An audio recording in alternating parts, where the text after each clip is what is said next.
This industry is incredibly conservative. Its typical response when posed with a problem is, what are the other folk doing? No one wants to be first. They're all waiting for everyone else. That's the worst possible thing you could do. Do it. Bring it on. Just do it. The rapid onset of exhaustion and getting up to grips with transition will create an internet at the end of all this. Hanging on, waiting for somebody else to move, is precisely why we're in the mess that we're in. That kind of behaviour doesn't have a good outcome. The risk here is that we shut down open networking. The risk here is that we lock it all back up again. The risk here is that your children will not have the same degree of opportunities in networking and communications that we've been able to build.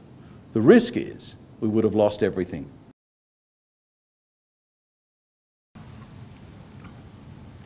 So first up is the risk management, business continuity, and business agility case. Here's a graph supposing the growth of risks and costs to an enterprise over time in the absence of any IPv6 adoption initiative.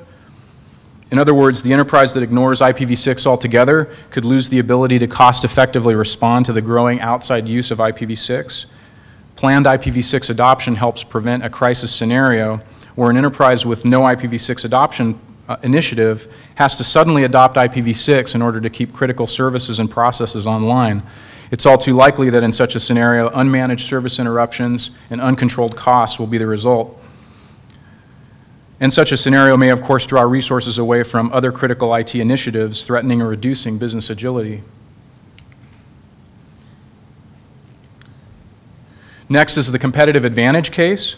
Enterprises that completely go without IPv6 adoption may be increasing the risk of losing competitive advantage, especially to their competitors that are already adopting IPv6. So recall the scenario where customers are accessing IPv4 only web pages and coming from IPv6 hosts on the internet. Because of course IPv4 and IPv6 are not interoperable, at least one transition or translation technology must appear in the path for this session to work. But of course these technologies providing that interoperability do so at a potential cost to performance, jeopardizing user experience, and user experience is of course critical to competitive advantage. As Dr. Caro was talking about, users have become ever more sensitive to interruptions or what they perceive to be performance differences in websites. So the following studies are old enough to have Unix beards at this point, but they're still relevant in terms of what they suggest about customer behavior given website performance or the lack of it. And as an Amazon study showed that a 100 millisecond increase in Amazon.com load times reduced sales by 1%. Research at Google compared load times for a 10 result page and a 30 result page and showed a half a second difference caused reduced traffic and decreased ad revenue by 20%. Further, a 2012 Google study from part of their Speed Up the Web initiative found that people will visit a website less often if it is slower than a close competitor by a mere 250 milliseconds. So recall that 400 milliseconds is the duration of a blink.